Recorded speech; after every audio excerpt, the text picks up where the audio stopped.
Sejak awal berdirinya Republik Indonesia, negara telah mengenal satu kebijakan luar biasa yang berada langsung di tangan Presiden, amnesti. Ia bukan sekedar pengampunan hukum, melainkan keputusan politik tertinggi yang menyentuh jantung kepentingan negara. Dari Presiden Soekarno hingga Presiden Joko Widodo, amnesti menjadi alat untuk meredakan konflik, menyatukan bangsa, hingga menyelamatkan martabat kemanusiaan. Pada masa awal Republik, Indonesia belum sepenuhnya tenang, senjata belum sepenuhnya disarungkan, dan pemberontakan bersenjata meletus di berbagai daerah. Presiden Soekarno menyadari bahwa kemerdekaan tidak cukup dijaga dengan kekuasaan militer semata. Bangsa ini juga membutuhkan rekonsiliasi. Melalui keputusan Presiden nomor 449 tahun 1961, Soekarno memberikan amnesti kepada para narapidana yang dinilai telah tobat atau insaf sebagai pemberontak. Amnesti ini mencakup konflik besar yang mengguncang Republik, pemberontakan Daud Beruh di Aceh, PRRI atau Permesta di Sumatera dan Sulawesi, pemberontakan Kahar Muzakar di Sulawesi Selatan, Kartosuwirjo di Jawa Barat dan Jawa Tengah, Ibnu Hajar di Kalimantan Selatan, hingga Republik Maluku Selatan di Maluku. Langkah serupa kembali ditempuh melalui Kepres nomor 180 1959 dan Kepres nomor 568 1961. Ketiga Kepres ini tidak ditujukan kepada individu, melainkan kepada kelompok pemberontakan bermotif politik yang telah menyerah.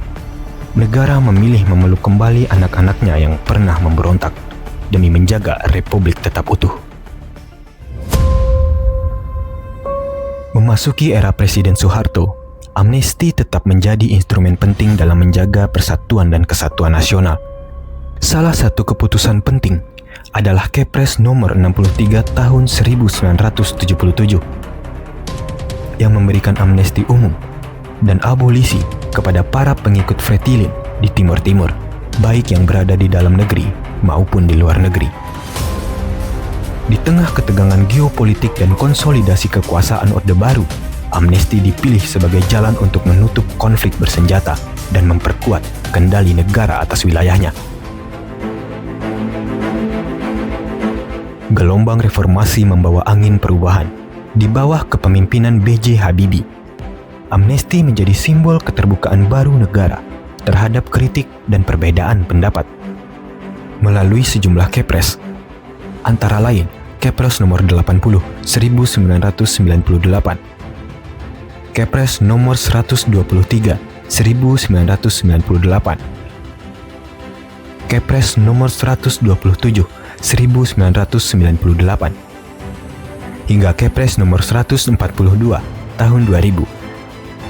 Habibie memberikan amnesti kepada berbagai tahanan politik, termasuk 18 tahanan politik kasus demonstrasi di Timur Timur yang sebelumnya dipenjara karena dianggap menghina Presiden Soeharto. Melalui Kepres nomor 123 1998, amnesti dan atau abolisi juga diberikan kepada tokoh oposisi Sri Bintang Pamungkas dan Muchtar Pakpahan, serta tahanan politik Papua Hendrikus Kowip, Kasiwirus Iwop, dan Benediktus Kuawamba. Negara mulai membuka pintu dialog setelah puluhan tahun membungkam suara berbeda.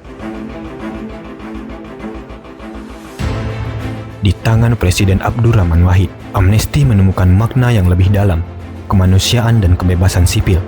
Pada Hari HAM Internasional, 10 Desember 1999, Gus Dur menerbitkan Kepres nomor 159 1999 yang membebaskan tahanan politik aktivis pro-demokrasi, termasuk Budiman Sujatmiko dari Partai Rakyat Demokratik.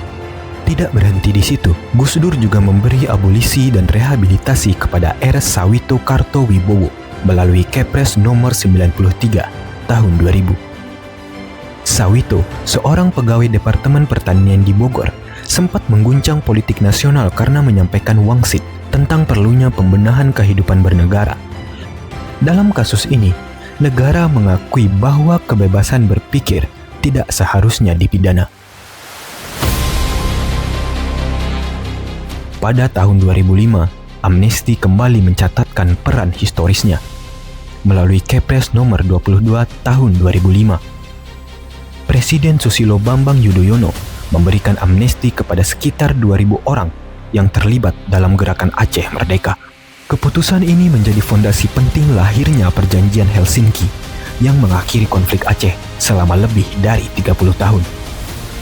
Amnesti bukan hanya menghapus hukuman, tetapi membuka jalan bagi perdamaian yang sebelumnya terasa mustahil. Di era Presiden Joko Widodo, amnesti tampil dengan wajah baru, keadilan substansif, dan empati kemanusiaan.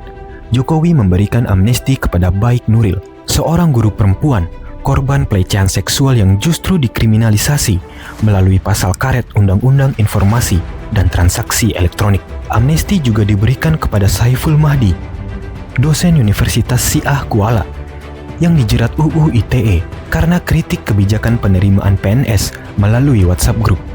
Dalam dua kasus ini, negara hadir bukan untuk menghukum, tetapi untuk memulihkan martabat warga yang terlukai oleh hukum itu sendiri. Bab terbaru sejarah amnesti ditulis pada 1 Agustus tahun 2025.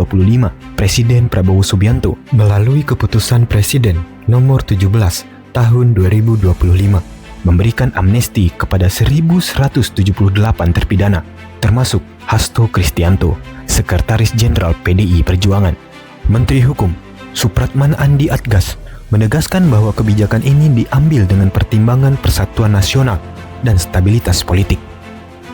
Sekaligus, dalam rangka peringatan HUT ke-80 kemerdekaan Republik Indonesia, pertimbangannya sekali lagi dalam pemberian abolisi ataupun amnesti, itu pasti pertimbangannya demi kepentingan bangsa dan negara.